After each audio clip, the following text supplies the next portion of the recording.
The purpose of the Global CFO Council is to provide an educational and networking forum for senior financial executives in order to share best practices, discuss current financial issues, and to learn about current topics related to the performance of their jobs. Good morning, Neil. How are you doing, sir? I'm good. Hope you are. Thanks I for having am. me. I'm a little bit cold, but that's okay. I'm toughing it out, and I'm getting to talk to another South Carolinian. Clearly with that flag behind your head.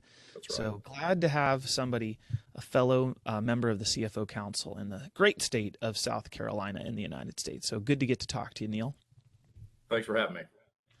Neil Jones is the CFO at Colliers International, South Carolina.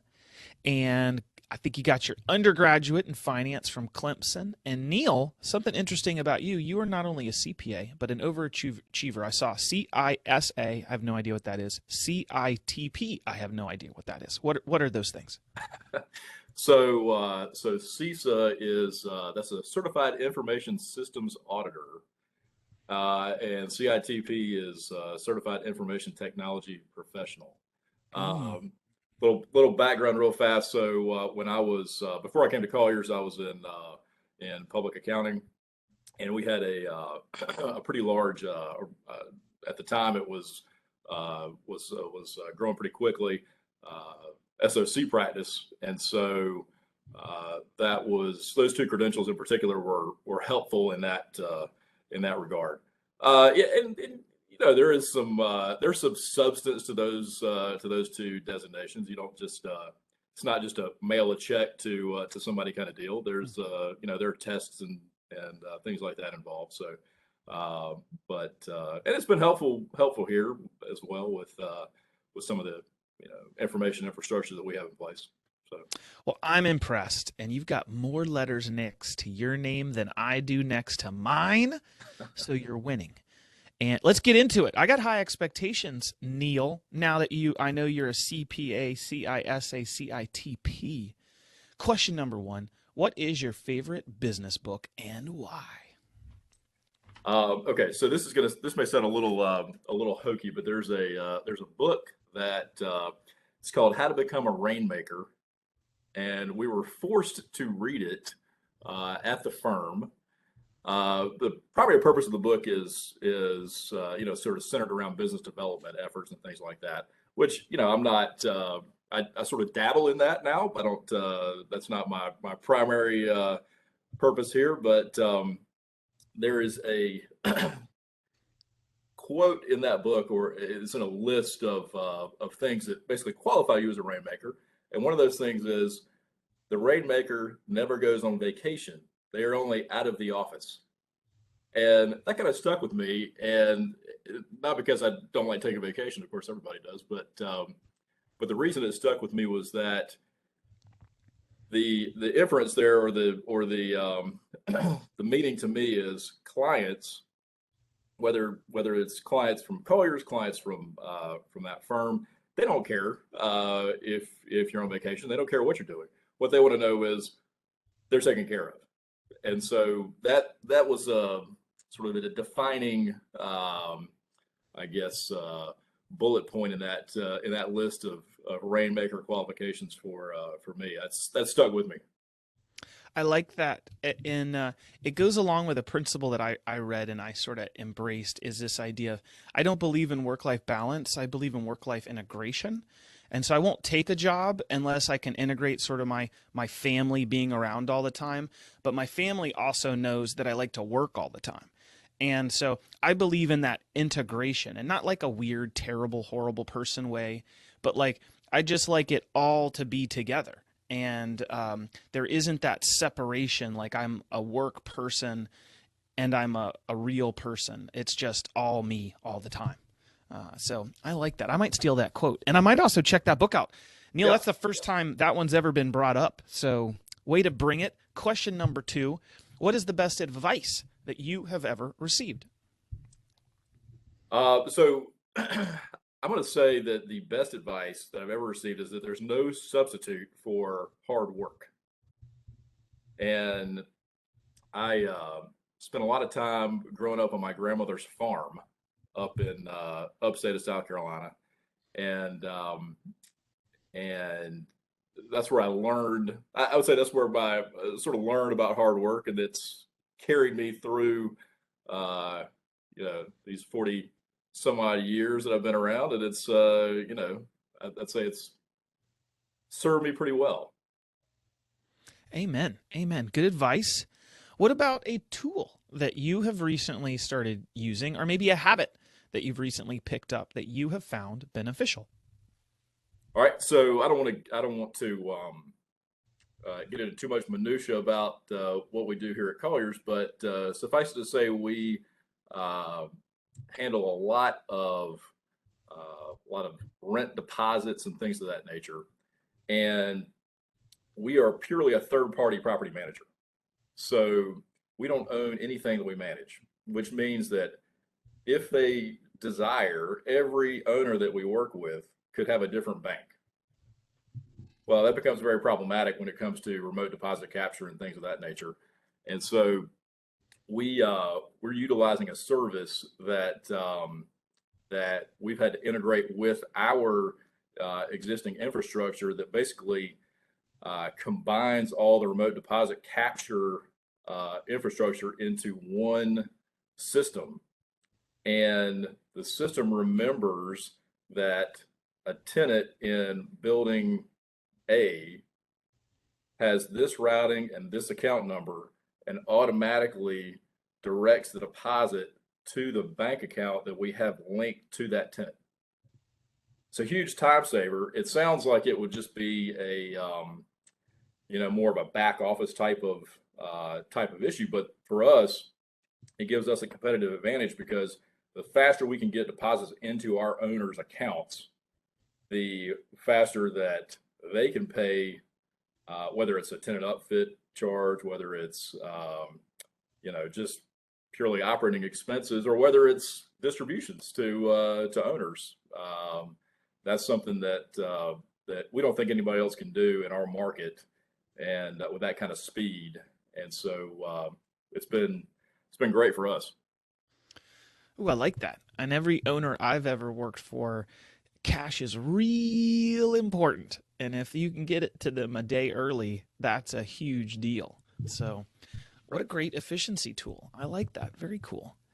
What about, we're talking about that current job. What's the best part of your current job? I think it's that I get to operate almost as like an internal consultant for the company. I get ideas bounced off of me that have operational impact. And so I really feel like it's not a situation where I'm in some corner, counting beans all day. This is a true, strategic role, and the results, between myself and the other folks that are on the executive committee, they kind of speak for themselves. In 21, just in South Carolina, we did $1 billion worth of transactional volume, just Colliers, just in South Carolina. So that's a lot of real estate moving around. Wow, that's a lot more than I would have thought. So kudos to you, Neil. You got a sizable operation. That's fantastic. What about something personal that you wouldn't mind sharing about yourself with the rest of the CFO Council members? So I think you'll find this interesting. When I was in college, when I was at Clemson, I started and you'll appreciate this, Robert. I started in engineering. Spent 2 years in engineering. That clearly didn't work out. And so after those 2 years, I said, well, I needed some sort of internship, right? I need to get something on my resume that is going to make me, employable. And so I interviewed with and got the job to run a student painting company for a summer in Greenville, South Carolina. And I bring that up because it taught me a lot about what it takes from soup to nuts to operate a business, albeit a very small one. But still, you've got all the marketing, all the hiring, all the accounting, all the business development. It's a lot, and so it's also what gave me a passion for business, and so I always look back at that as kind of a tough time, but a very rewarding summer. Do you still Hopefully like to some houses paint? got painted pretty well. Yeah. Do you still paint? Like, do you paint your own house like every year, or are you like, I never want to paint No, again? I don't Don't want even anything to do ask. with painting. It's terrible. It's terrible. Neil, question number 6, last question. It happened so fast. What is something that I should have asked you, but I didn't? And what is your answer to that? Um, I think that as CFOs in general, or at least when people think of CFOs, they think of folks that are thinking about the past and let's run some metrics on what happened last year. But I think the question is, are CFOs thinking about the right thing? And I think you've got to include the future in that discussion. So I'm not too young to remember 2008, 2009. We've had I'm going to say, I got a limb and say we had a pretty good run since that time. And so I'm not sitting around, worrying that we're going to have another scenario like that. But I do think that it's important for us to be prepared. And so, are you thinking about the future? What are you doing to prepare for the future? If that's the question, then I think the answer is, predictive modeling, risk assessment, things of that nature. So I'm taking information and trying to not just slapping it into a budget and saying, okay, here's what we look like for 22 or 23 or whatever future year you like. I'm saying, okay, what happens, in our particular business if we have a different blend of brokers and the commission expense rate changes, things like that. And so that's a big piece of what I do.